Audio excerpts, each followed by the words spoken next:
Que motivo eu tenho pra acordar mais cedo? Em pleno domingo, chova ou faça sol. Se não for trabalho ou então diversão, algo que eu faça por obrigação. Eu tenho motivo pra acordar mais cedo. Em pleno domingo, chova ou faça sol.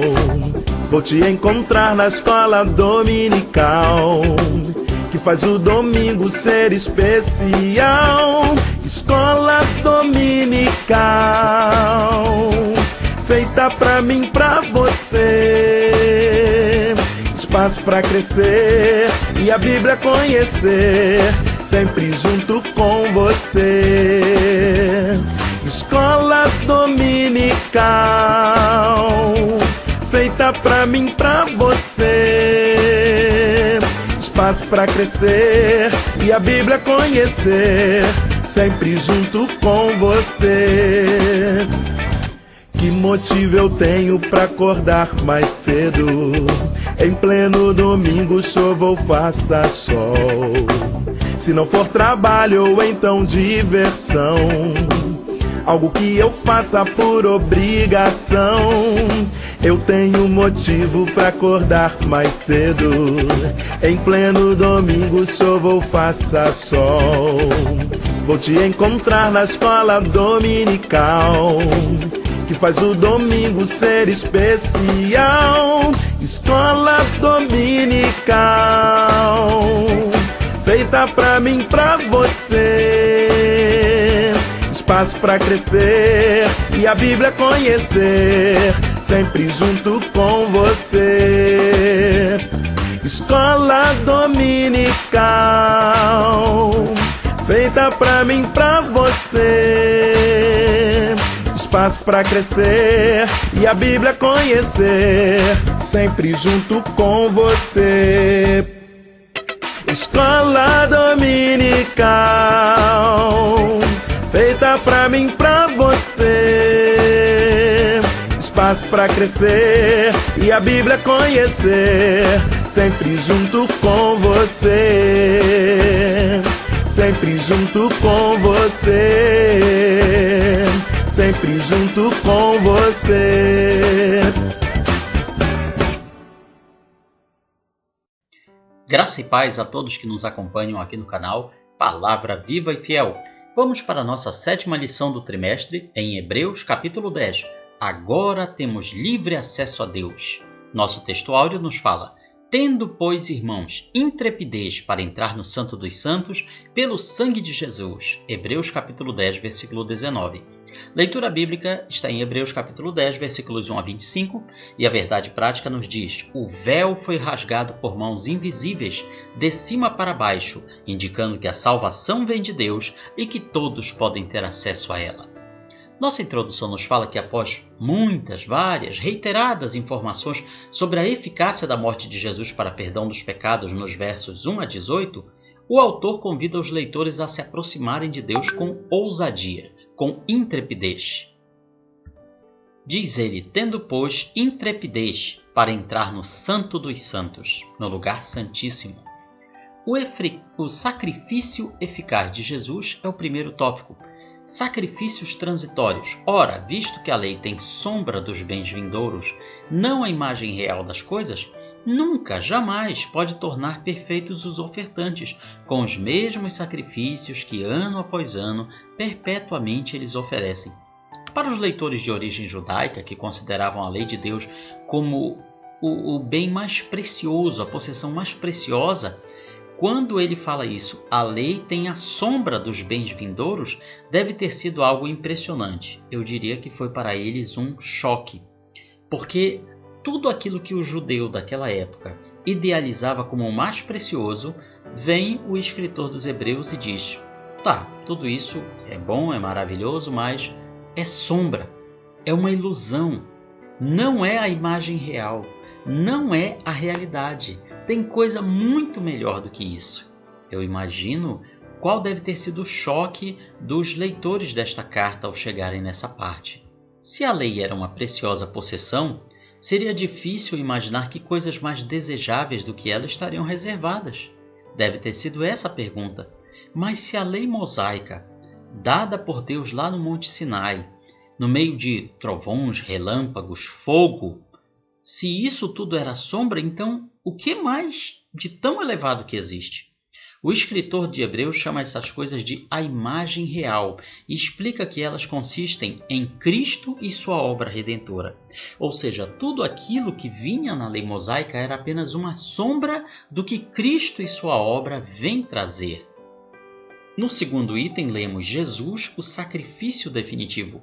Então acrescentou: Eis aqui estou para fazer, ó Deus, a tua vontade.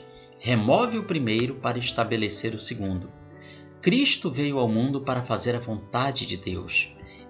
Essa parte que é mencionada aqui, Eis aqui estou para fazer, ó Deus, a tua vontade, é um texto tirado do livro de Salmos, em que inicialmente se aplica a Davi, mas depois se aplica ao filho de Davi, ou seja, o próprio Jesus Cristo. Cristo veio para fazer a vontade do Pai. Ele sempre deixou isso muito claro. Ao fazer essa vontade, Cristo ofereceu seu corpo como sacrifício, cumpriu os requerimentos do sacerdócio arônico e pôs um fim aos sacrifícios levíticos. Essas três afirmações são algo tremendo para o judeu até os dias de hoje. Primeiro, Cristo se oferecendo como sacrifício. Para o judeu ortodoxo, que segue a lei mosaica, a ideia de um sacrifício humano é simplesmente inaceitável. Mas o que o escritor da carta está dizendo é: o sacrifício perfeito não foi de um animal, o sacrifício perfeito foi do próprio Jesus.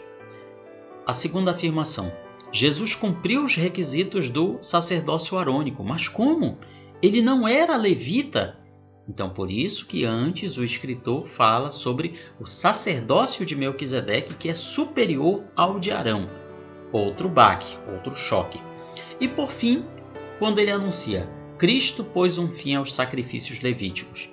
Os judeus de todas as épocas entendem que o fim dos sacrifícios foi um fim temporário, causado pela destruição do templo em Jerusalém por Roma. Mas aqui ele está dizendo: esses sacrifícios não precisa mais. Eles não têm mais a sua finalidade. Eles acabaram. Veja que quando ele escreve isto aqui, o templo em Jerusalém ainda está funcionando. Os sacrifícios estão acontecendo. Isso foi escrito antes do ano 70, antes dos romanos destruírem Jerusalém.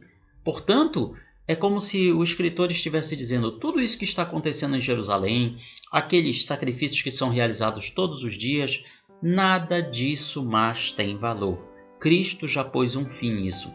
Então, assim, são três afirmações tremendas, impactantes para os leitores da carta aos Hebreus. Para nós cristãos hoje é algo natural, mas se coloque no lugar deles.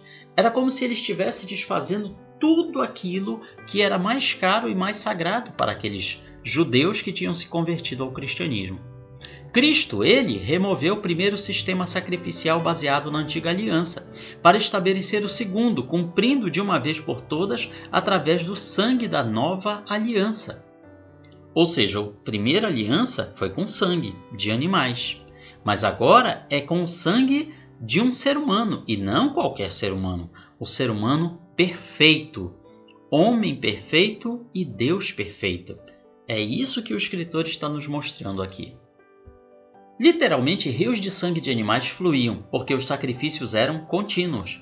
Basta nós vermos na consagração do templo em Jerusalém, o Templo de Salomão, que é relatado tanto no primeiro livro de Reis quanto no segundo livro de Crônicas. Foram dezenas, centenas de animais que foram mortos em sacrifício. Imagine a cena. Tudo isso acontecia porque os sacrifícios eram realizados o tempo todo, e era preciso que fosse assim, porque eram sacrifícios imperfeitos. A sucessão de sacerdotes que serviam em turnos parecia ser interminável, porque era necessário ter vários sacerdotes. Um só não poderia dar conta de oficiar como sacerdote o tempo todo. Além do mais, os sacrifícios oferecidos pelo sacerdote levita eram incapazes de livrar o homem do pecado. Então, para que serviam aqueles sacrifícios? Apenas como um paliativo, como algo que escondia o pecado, simbolicamente, das vistas de Deus, para que Deus não fulminasse, não castigasse o pecador. Claro que nem todos os pecados cabia sacrifício. Havia pecados imperdoáveis na antiga aliança, como o assassinato, o homicídio doloso. Eram pecados imperdoáveis, pelos quais nenhum arrependimento, nenhum tipo de sacrifício seria cabível, apenas a morte da pessoa. Que diferença entre o sacerdote que fazia suas obrigações religiosas no santuário e Cristo, que se assentou à direita de Deus depois de oferecer seu único sacrifício para sempre? Então, quando nós imaginamos Jesus numa espécie de santuário celestial, realizando ali a sua intercessão, essa imagem não está correta, porque Cristo já ofereceu seu sacrifício de uma vez por todas. E quando isso aconteceu? Quando ele sobe aos céus, quando ele morre, ressuscita e sobe aos céus. Claro, alguns comentaristas entendem que esse oferecimento de sacrifício já começou ali na cruz e depois ele se completa com a ascensão de Jesus. Mas o certo é que fica dentro daquele período da morte, ressurreição e ascensão de Jesus. O fato é que hoje, o que Cristo faz? Ele está à direita de Deus, intercedendo por nós. Alguém poderá perguntar, mas Cristo não é Deus? Sim, também é Deus e também é homem. Por isso ele está à direita do Pai, intercedendo por nós. Item 3. Perdão e santificação. Acrescenta, também de nenhum modo me lembrarei dos seus pecados e das suas iniquidades para sempre. Todo crente recebe esses benefícios do sacrifício de Cristo na cruz. Seus pecados são perdoados, sua consciência é purificada, ele tem paz com Deus, certeza da salvação e dom da vida eterna. Todas essas são bênçãos que vêm da conversão. Na nova aliança, os pecados são perdoados e esquecidos. Parece algo incrível. Deus, que é um ser onisciente, conhece todas as coisas, promete que ele se esquecerá dos nossos pecados. Essa é uma promessa maravilhosa. E Jesus ensina seus discípulos na oração do Pai Nosso o seguinte comentário que ele acrescenta: porque, se perdoardes aos homens as suas ofensas, também vosso Pai Celeste vos perdoará. Se, porém, não perdoardes aos homens as suas ofensas, tampouco vosso Pai vos perdoará as vossas ofensas. Nós também devemos perdoar e viver pelo princípio de que pecado perdoado é pecado esquecido. Nem sempre é fácil perdoarmos, e muito menos esquecer. Há pessoas que nos machucam, nos ferem de maneiras terríveis. Perdoar nunca foi fácil. Por isso, não foi fácil Deus nos perdoar. Ele teve que dar a si mesmo para que pudéssemos ser perdoados.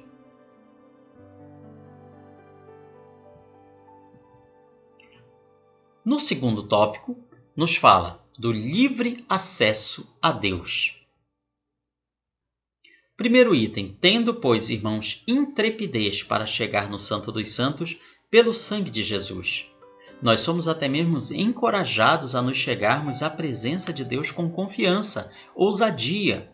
Só se tem ousadia quando se tem confiança em alguém ou em alguma coisa. E a nossa ousadia, conforme descreve o autor sagrado, vem do sangue de Jesus. O sangue de Cristo que nos purifica de todo pecado é que nos dá segurança, confiança, ousadia para que nós, pela fé, possamos nos apresentar diante de Deus. Vamos falar um pouquinho aqui sobre essa intrepidez. É uma palavra grega, pronunciada parresia, e significa liberdade em falar. Falar francamente, falar abertamente, sem segredo, sem rodeios, sem ambiguidades. Falar direto com aquela pessoa sem precisar utilizar alegorias, figuras, disse-me-disses. É uma confiança aberta e destemida. É coragem, é audácia, é segurança. É o comportamento pelo qual alguém assegura publicidade aos outros, ou seja, alguém que é aberto aos demais. Então veja que maravilhoso é esse tipo de relacionamento que nós podemos ter com Deus. Falar francamente com Ele, sem rodeios, sem ambiguidades, como falamos com alguém que é íntimo de nós. É isso que significa chegar com confiança ao trono da graça. Intrepidez para entrar no Santo dos Santos.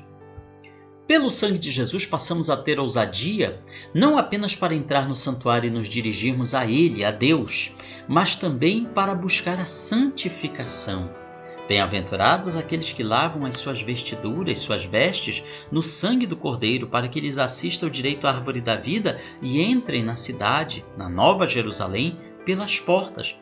Então, isto daí é o começo de um processo. A santificação ela é um processo que dura toda a nossa vida e só finda na eternidade. Esta cidade, a Cidade Santa, a Nova Jerusalém, ela é o verdadeiro santuário, porque o Senhor Deus Todo-Poderoso e o Cordeiro é o seu templo. Nela entrarão aqueles que foram lavados no sangue do Cordeiro divinal. Isto sim nos dá ousadia e devemos colocá-la em prática. Como?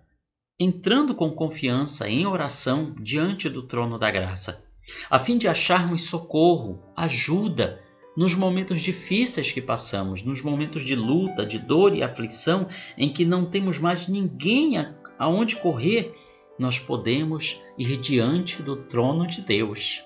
Às vezes não podemos ir diante do governador, do prefeito, de alguma autoridade aqui da terra que possa talvez começar a resolver o nosso problema, mas em oração nós podemos estar diante de Deus e falar com Ele, diretamente com Ele, sem necessidade de outros intermediários, nem de santos, nem de anjos, nem de qualquer liderança religiosa. Podemos estar diretamente na presença de Deus em oração. Tudo isso só é possível por quê? Por causa de Jesus. Se Ele não tivesse feito o que fez, nós não teríamos essa possibilidade. No segundo item nos fala do Santo dos Santos, que é o chamado Lugar Santíssimo. Era o santuário interior, que o sumo sacerdote podia entrar apenas uma vez por ano como representante do povo. Para isso, ele precisava cumprir rigorosas instruções antes de atravessar o véu, que não era uma simples cortina fina, era uma cortina muito espessa, ornamentada com as figuras de querubins, e separava o santo lugar do santíssimo lugar, do Santo dos Santos. Ele tinha o sacerdote que primeiro oferecer sangue por ele mesmo e pela sua família, para só depois levar o sangue de outro animal, sacrificado pelo povo, e aspergir, ou seja, espalhar aquele sangue sobre a arca da aliança, para que os pecados fossem perdoados. Qualquer outra figura que atravessasse o véu encontraria a morte. Somente o sumo sacerdote poderia atravessar aquele véu. Mas até o sumo sacerdote morreria, se ele fizesse isso sem observar qualquer dos ritos da lei, ou seja, se ele entrasse lá qualquer outro dia do ano que não fosse o 10º dia do 7º mês, no Yom Kippur. Ou, se ele fizesse isso no dia do Yom Kippur, sem oferecer os sacrifícios por ele e por sua família. Sem isso, era a morte certa. Na nova aliança, porém, nós temos livre acesso a Deus, porque Jesus derramou seu sangue por nossos pecados de uma vez por todas, de uma vez para sempre. Terceiro item fala justamente pelo sangue de Jesus. O crente recebeu uma confirmação dupla sobre poder aproximar-se de Deus. Primeiro, porque ele tem confiança no sangue derramado de Jesus, e segundo, porque Jesus é o grande sacerdote sobre a casa de Deus. É por isso que, no meio evangélico, principalmente no meio pentecostal, uma das frases, um dos jargões que mais é falado é: o sangue de Jesus tem poder, e tem poder mesmo. Ele tem poder de purificar os pecados. Ele tem poder de dar liberdade ao mundo inteiro, se o mundo inteiro quiser ser livre. Ele tem poder de nos aproximar de Deus, da divindade, do Criador. Tudo isso é motivo que o escritor aos Hebreus coloca de forma resumida, talvez, quem sabe até escolhendo as palavras para, pelo Espírito Santo, transmitir a ideia correta para os seus leitores. Se houver qualquer hesitação na mente do crente, o escritor de Hebreus está recomendando o quê? Recomendando que ele olhe para quem é o único sacerdote, Jesus Cristo, autor e consumador da nossa fé, começo e fim da nossa fé. Os crentes estão absolutamente seguros porque têm um grande sacerdote os representando. Esse grande sacerdote nunca perde de vista aqueles que pertencem à casa de Deus, pois todos pertencem à mesma família. Então, assim como o sumo sacerdote na antiga aliança, ele cuidava, ele zelava de todo o povo, todas as 12 tribos, assim também Cristo, como o nosso sumo sacerdote, ele zela por cada um de nós. Ele cuida de cada um de nós. O terceiro e último tópico nos fala sobre o novo e vivo caminho, pelo novo e vivo caminho que ele nos consagrou pelo véu, isto é, pela sua carne. Abrindo parênteses para falar um pouco sobre o véu que existia no templo. Ele era feito de linho fino, torcido com azul, púrpura, carmesim, com imagens de querubins, assim como tinha sido no tabernáculo do deserto e assim como tinha sido no templo de Salomão. Esse véu, na verdade, era uma grossa cortina, que não era facilmente movida ou removida. Esse véu representava a separação entre Deus e o homem. Representava que o homem, sendo pecador, não tinha acesso a Deus, ao Criador. E não era uma separação qualquer, era uma separação muito grande. Segundo as descrições judaicas do templo da época de Jesus, era uma cortina que media 9 metros de largura e 18 metros de altura. A sua espessura era de 76 milímetros. Veja, portanto, que não era uma cortina, um véu fino, como a palavra véu na nossa língua pode representar. E foi rasgada em 2 partes, de alto a baixo. Isso é registrado em todos os evangelhos sinóticos, Mateus, Marcos e Lucas, representando um evento inédito, um evento de que agora o Santo dos Santos estava liberado para o homem. O ser humano podia agora ter acesso a Deus através de Cristo. E ele inaugurou esse caminho através de quê?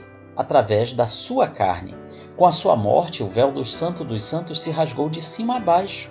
Da mesma forma, o corpo de Jesus teve que ser quebrado, moído, rasgado, e seu sangue teve que ser derramado para que este caminho pudesse ser aberto. Jesus derramou seu sangue por nossos pecados. Por causa da sua morte, o véu do santuário se rasgou em 2 partes, de alto a baixo. Cristo removeu o véu entre Deus e o seu povo. Claro que no momento que isso aconteceu, ninguém poderia talvez imaginar que a causa teria sido essa. O espanto dos sacerdotes no templo não é relatado na Bíblia, mas podemos supor que deve ter causado um tremendo choque, afinal de contas, aquilo nunca tinha acontecido em toda a história do povo israelita. O coração é o centro da nossa vida moral. A palavra sincero, ela representa o coração de uma pessoa que é honesta, genuína, comprometida, confiável, sem engano. E quando temos um coração assim, e sabemos que é difícil ter, a fé é evidente com uma certeza completa. O crente tem uma completa confiança em Deus porque ele aceita totalmente a verdade do Evangelho. Por outro lado, a dúvida mantém o crente longe de Deus. A dúvida ofende a Deus, enquanto a fé exalta. E é por isso que o inimigo das nossas almas, ele faz de tudo para colocar dúvidas nos nossos corações. Será que realmente sou salvo? Será que eu estou na igreja correta? Será que realmente aquilo que eu acredito é o certo? E através de várias formas e estratégias, o inimigo tenta colocar essa dúvida nos nossos corações, para que a fé vá se afastando da nossa vida. Isso porque o nosso coração deve ser purificado da má consciência e lavado o corpo com água pura. Aqui fala tanto do interior, coração, quanto do exterior, corpo. Esse lavado com água pura representa o batismo nas águas, mas também representa a palavra de Deus, que vai também purificando a nossa vida cotidiana. O batismo em si mesmo é somente um ato externo, objetivamente experimentado. Portanto, somos exortados a nos aproximar de Deus com o corpo e a alma purificados do pecado. E podemos fazer isso através de Jesus, não pelos nossos próprios esforços, porque por mais que façamos boas obras e caridade, isso não é o suficiente para purificar os nossos pecados. Somente o sangue de Jesus pode nos purificar de todo o pecado. O terceiro item último tópico nos fala sobre a participação na igreja. Não deixemos de congregar-nos, como é costume de alguns. Antes, façamos admoestações, ou seja, avisos, alertas, e tanto mais quanto vedes que o dia se aproxima. Que dia é esse? É o dia do Senhor, o dia da volta de Cristo. Os cristãos dos primeiros séculos, eles esperavam Jesus voltar a qualquer momento. Primeiro, temos que guardar firme a confissão da nossa esperança, sem vacilar, pois quem fez a promessa é fiel. O que é se guardar firme a confissão? É não desanimar, é não voltar atrás. Todos aqueles que professam o nome de Cristo têm essas promessas, e a esperança se apoia na fé e olha para o futuro. Somos orientados a continuar ecoando a nossa esperança de maneira segura. O próprio Deus, sem nunca falhar, tem honrado suas promessas, inclusive da sua volta, reafirmada no versículo 37, porque ainda dentro de pouco tempo aquele que vem virá e não tardará. Cristo vem logo e não demorará. Alguns dizem, mas isso já faz 2000 anos que a igreja prega.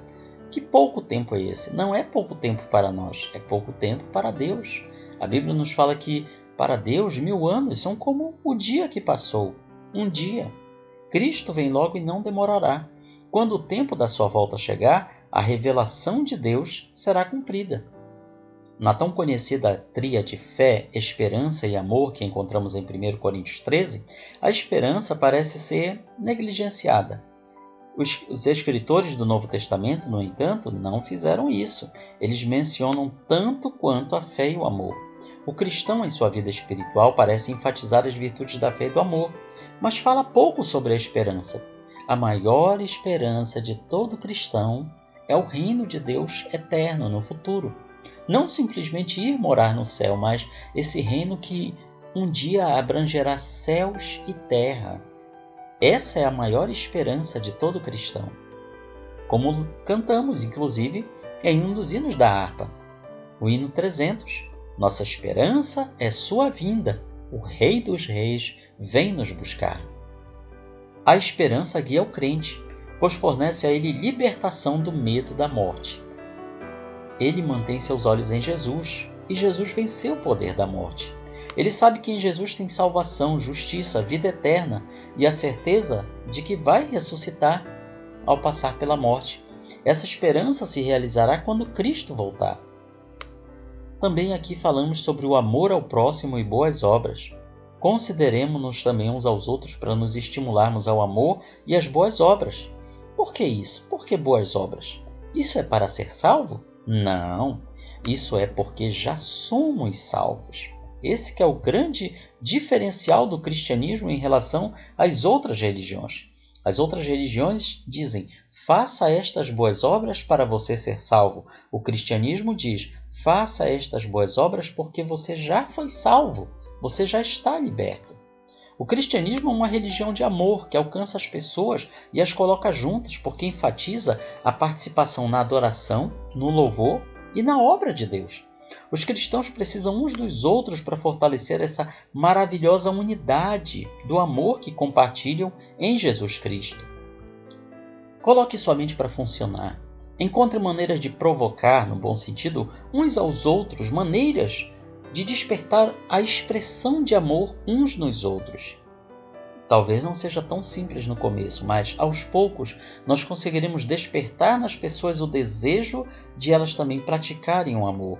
O resumo que Jesus fez da lei é: ame seu próximo como a si mesmo.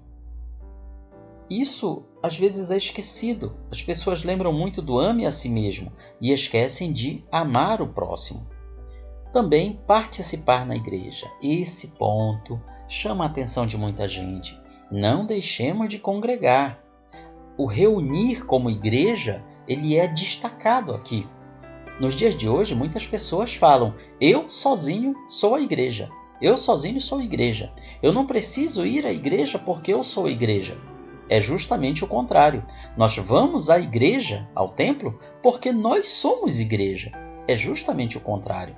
Naquela época, parece que alguns desigrejados já estavam surgindo no meio do povo cristão. Portanto, aqui ele destaca essa necessidade não deixemos de congregar, não deixemos de reunir. Uma das primeiras indicações da falta de amor para com Deus e com o próximo é ficar longe dos cultos. É um desprezo daquela obrigação comunal de participar desses encontros e a demonstração dos sintomas de orgulho e egoísmo. É a maneira da pessoa dizer: eu não preciso dos outros, eu sozinho com Deus eu me basto. Mas não é isso que a Bíblia nos ensina. Nós somos parte de um corpo. Nós não somos uma célula sozinha do corpo isolada. Nós só fazemos sentido quando estamos no corpo de Cristo, que é a igreja visível aqui na terra. Aparentemente, alguns membros da congregação dos Hebreus, para quem a epístola é originalmente endereçada, mostravam negligência de frequentar os cultos religiosos. Isso é até um pouco compreensível. Vamos imaginar. Como israelitas, como judeus, eles tinham levado a vida toda com uma série de obrigações rituais, inclusive comparecimento às reuniões semanais, principalmente no sábado. Então, quando aparece agora Cristo e seu Evangelho, alguns interpretaram errado a liberdade cristã. Agora eu sou de Cristo, eu estou na graça, eu não preciso mais ir à igreja, eu não preciso mais me reunir, me congregar, eu e Jesus somos um só, talvez dissessem eles. E dessa forma se afastavam dos demais. Mas aqui o escritor dessa carta, ele destaca essa necessidade que os cristãos têm de se reunir como igreja. Aquelas pessoas faziam isso de livre e espontânea vontade, abandonando a comunhão dos santos. Veja bem, não eram pessoas que estavam deixando de congregar com os demais irmãos na igreja por motivos justificados, como trabalho, como motivos de doença, às vezes o difícil acesso ao local de reunião. Não, eles estavam deixando de congregar porque não queriam mais reunir, não queriam mais congregar. Assim também há pessoas nos dias de hoje que têm a oportunidade de se reunir, de congregar e não congregam, não reúnem. Enquanto isso, nós temos pessoas que enfrentam a chuva, a distância, os perigos da violência para chegar à igreja. Às vezes indo e voltando a longas distâncias, enfrentando a idade, enfrentando muitas vezes a dificuldade do próprio corpo de se locomover. Outros querem congregar, querem reunir e não podem, porque a sua condição física não lhes permite e pedem aos irmãos: venham fazer culto aqui na minha casa. Eu não posso ir à igreja, mas venham aqui fazer um culto na minha casa. Então veja só quantas pessoas desperdiçam a oportunidade que têm de congregar. O autor da carta aos Hebreus admoesta os leitores a se exortarem mutuamente cada dia durante o tempo que se chama hoje. Hoje é o dia aceitável, hoje é o dia da salvação, diz o livro de Salmos, a fim de que nenhum de vós seja endurecido pelo engano do pecado. O pecado faz isso, ele nos endurece, ele tira a nossa sensibilidade às coisas espirituais, ele nos engana e nos endurece o coração. O escritor dessa carta entende que dentre alguns dos membros a quem ela era dirigida, o zelo espiritual tinha declinado. Portanto, ele diz uma vez mais: antes façamos admoestações, ou seja, vamos nos exortar uns aos outros. Não somente o escritor dessa epístola, mas também todos os membros da igreja têm a tarefa de encorajar uns aos outros. A responsabilidade é de todos igualmente, pois somos o corpo de Cristo.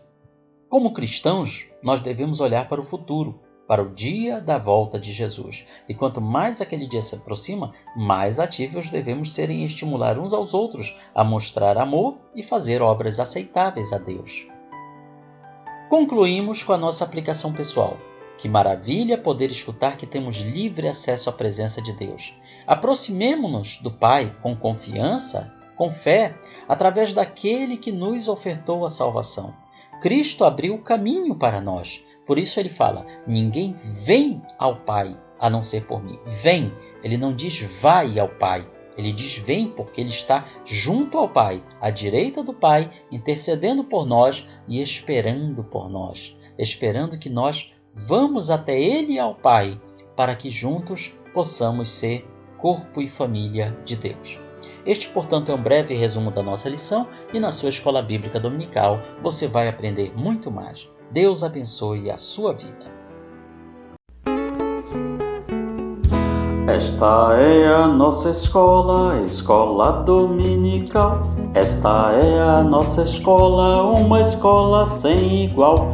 Uma escola sem igual, que faz bem a toda a gente. Quem não vem a essa escola com certeza está doente. Com certeza está doente, ou estava trabalhando. Quem trabalha no domingo, o Senhor está roubando. O Senhor está roubando. O que chega atrasado, o seu nome fica ausente. Ele fica envergonhado, ele fica envergonhado por não saber a lição. Professor faz a pergunta, ele diz eu não sei não. Ele diz eu não sei não. Professor vai ensinar, ele senta no seu banco e começa a cochilar. E começa a cochilar.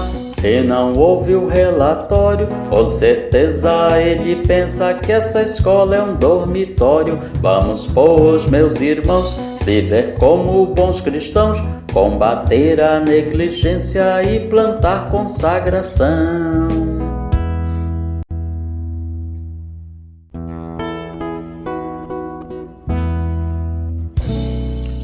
Findou-se o tempo de estudo da escola dominical. Boa lição aprendemos do nosso Pai Celestial. Despede-nos, Jesus Cristo, em tua paz e amor, e nos concede para sempre o teu celeste favor. Aos visitantes e amigos agradecemos também. Que a paz de Deus reine em todos e até domingo que vem. E até domingo que vem. E até domingo que vem.